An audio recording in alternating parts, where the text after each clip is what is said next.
la prescription de l'Éternel Dieu aux enfants d'Israël, la même laissée aux enfants de l'Église du christianisme céleste. En ce qui concerne la célébration de la fête annuelle des moissons, c'est observé pour le compte de cette édition par les fidèles de la paroisse Saint-Uriel de Tocon dans l'Atlantique au Bénin. Située dans la sous-région baie de Touba, cette fête a rassemblé autour d'elle les fidèles des paroisses sœurs, amis sympathisants, et c'était le dimanche dernier, 26 novembre 2023. En prélude à cette fête, le vendredi 24 novembre 2023, un géant concert spirituel a rassemblé sur scène la chorale La Voix des Anges de la paroisse En Fête et la chorale Mélodie Divine de la paroisse Zoubouroué Centre, en plus d'un artiste invité du ballet. Suivez un extrait de ces différentes prestations.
Alléluia.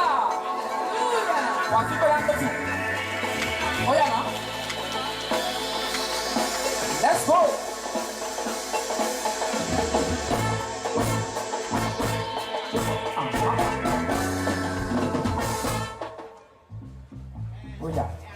Oh yeah. Así que, oh yeah.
Observez.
Papa já falou tom, ao Vitória, da dona Vitória, não foi eu a Vitória.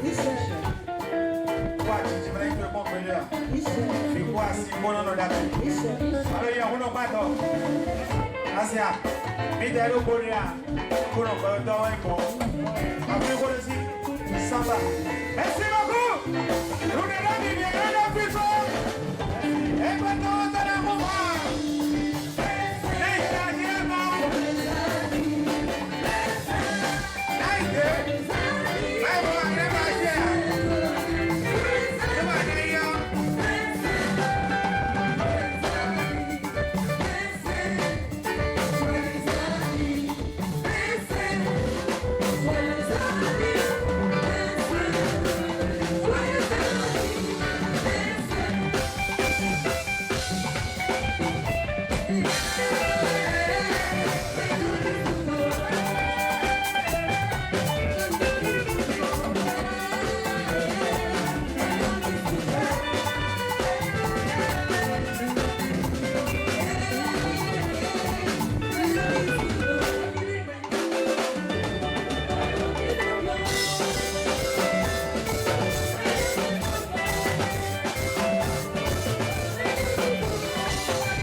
Très tôt le lendemain matin, jour dédié à la célébration de cette réjouissance annuelle d'action de grâce à Dieu, tous ces participants étaient déjà sur pied et ont répondu présent à cet appel festif.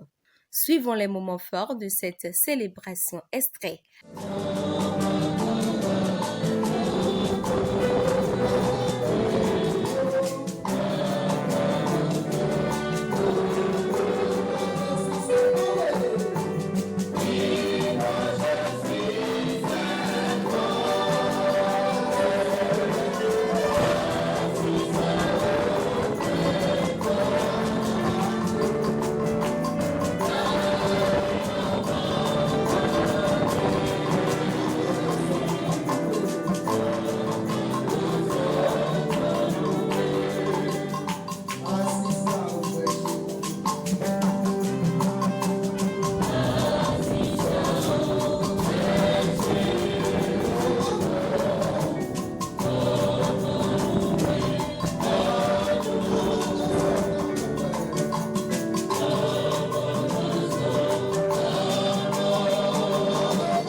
Nikito Abulona, Nikito Pete Wafile Koje, Mukwe Mwehe ni Mwehe Hukane, Bila Bajana Bulon.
Que ton nom soit béni. Que ton nom soit loué. Que ton nom soit glorifié d'éternité en éternité. Père Tout-Puissant, tu nous as permis de voir ce grand jour de fête de notre paroisse Saint-Uriel. Nous te disons Alléluia, te soit rendu au plus haut des cieux. Alléluia. Père, merci pour ton soutien et pour ta protection que tu nous as accordée.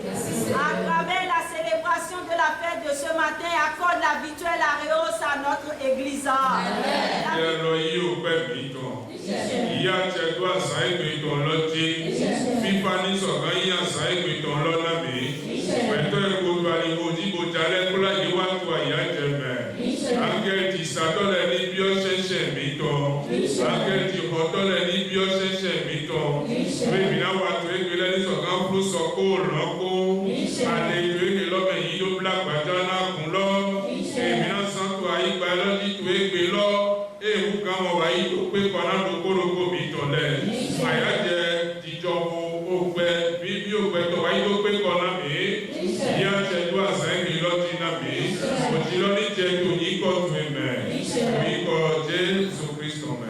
La joie était grande suite à l'ambiance musicale produite par la chorale en place pour la circonstance. Extrait.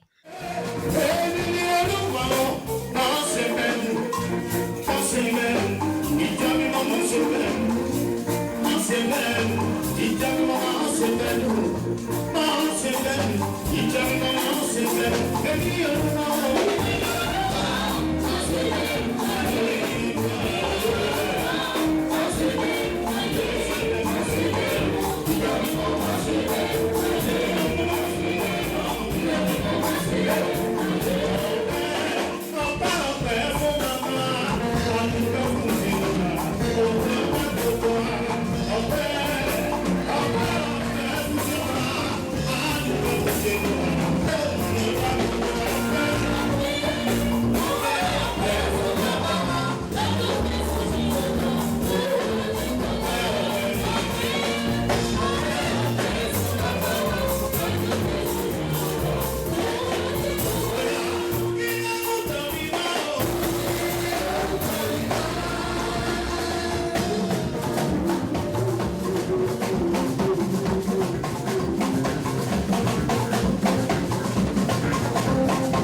le plus grand, tu n'es pas le plus beau. Merci beaucoup, papa. Ça n'empêche pas Dieu de revenir, mon frère et tout. Tant que tu as pacifié la paix, pour toi, mon frère, mon personne,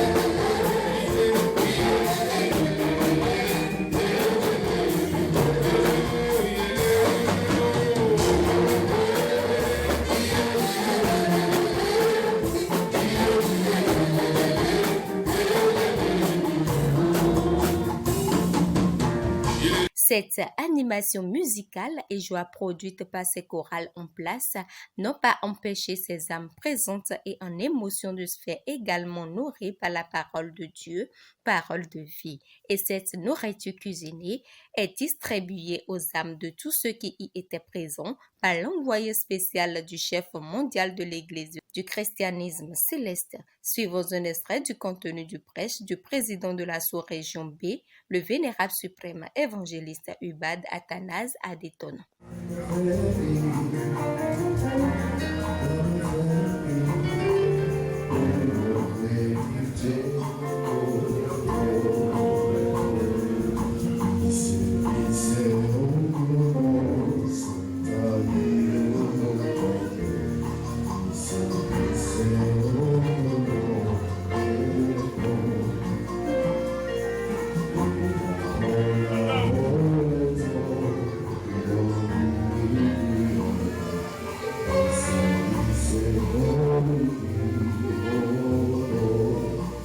La télévision en ligne Omosele Voice vous a recueilli quelques impressions suivantes.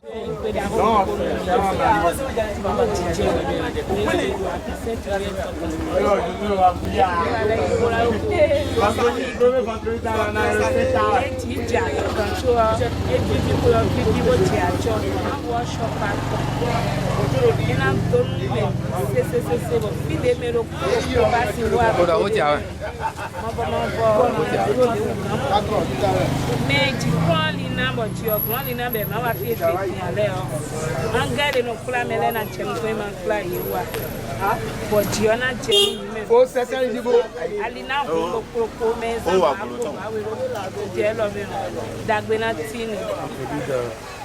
Nous saluons, nous bénissons le très saint nom du très haut, de Dieu de Chauffeur, sans oublier son fondateur, le prophète Samuel Joseph Chauffeur. Nous sommes ici, aujourd'hui c'est la fête de Moisson, édition 2023 de la paroisse Saint-Hilaire de Toka. Donc on a fait l'action de grâce aujourd'hui et tout est bien passé dans la joie du Seigneur. Chaque année, comme on le dit en fond, au Gunkway, doit conserver longtemps. Et ouais, mais ouais, bon, on dit, bon, au Togo, Maouton, il y a clé, il y a boa, d'opé ko di, ton la ko, oiseau d'or, mais bouti, jessi ko. Donc, nous venons me permettre de nous dire, fils, on va le bien fondé. Vraiment, je bénis le nom de l'Éternel sur leur vie et je les remercie vraiment bien. Et surtout, à mon célèbre, pour dire que le célèbre, il faut moi dans la télévision, la radio, la politique. Bon, une emploi d'arrêt comme moi. Vraiment, je salue votre dynamisme et votre ponctualité à être sur le terrain, votre vivacité par rapport à l'œuvre de l'Éternel et votre détermination surtout par rapport à votre travail. Que Dieu vous bénisse, que Dieu vous honore, que Dieu vous élève davantage.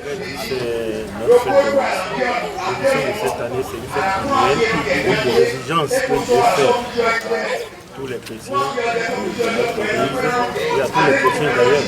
Et c'est une bénisation.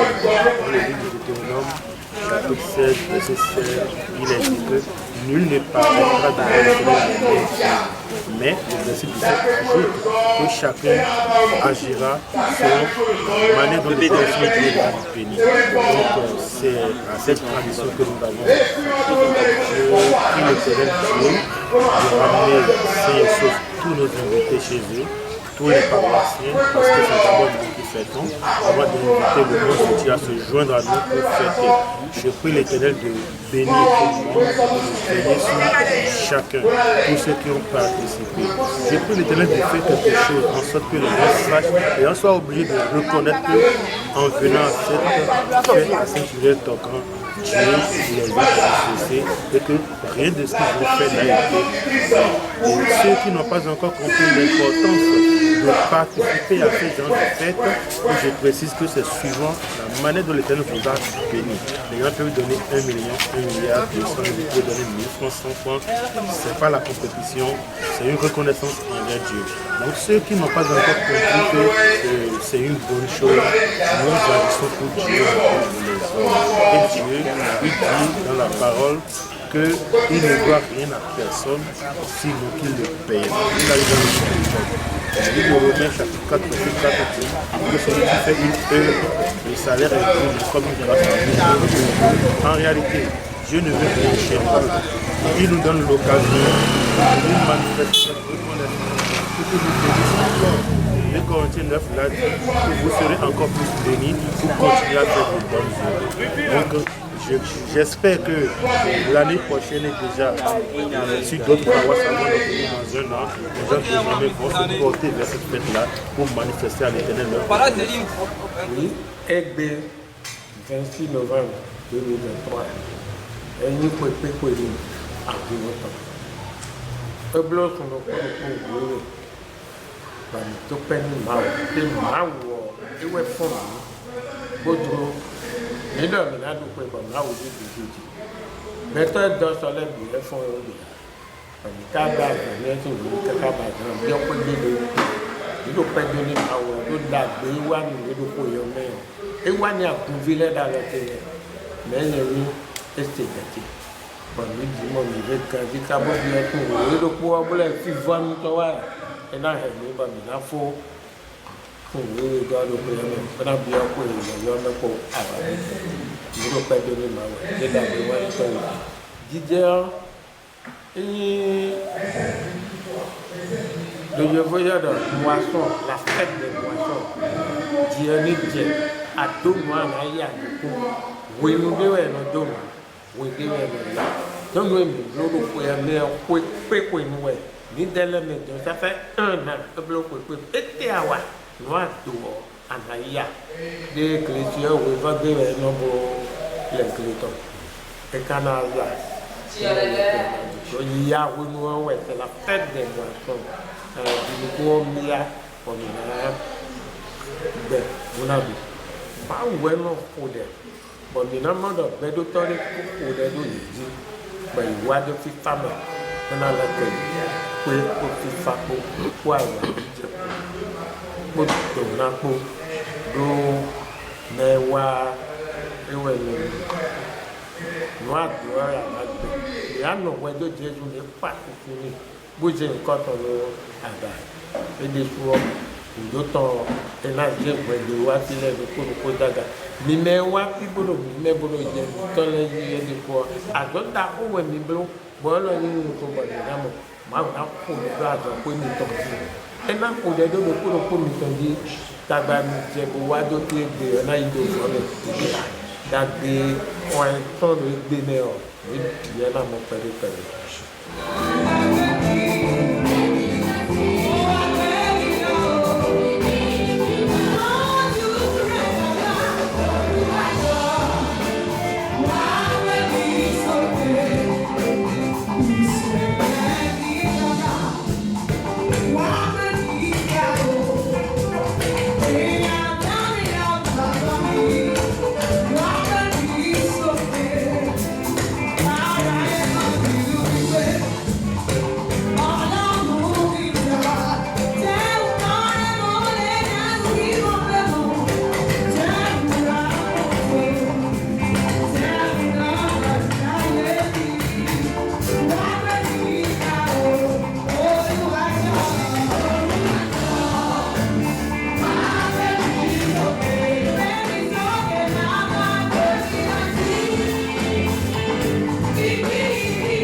vénérable suprême évangéliste Woli Edgar Quenom et les siens viennent d'honorer avec beauté et éclat la prescription de Dieu au fondateur SBJ Oshofa pour tous les enfants de l'Église du christianisme céleste, la célébration annuelle de la fête des moissons. Dans l'attente des bénédictions, les regards sont désormais fixés sur l'édition prochaine, implore également la clémence du Tout-Puissant. Lui qui ne reste rien de voir à personne, vous comblera de ses grâces incommensurables. Amen. Shalom.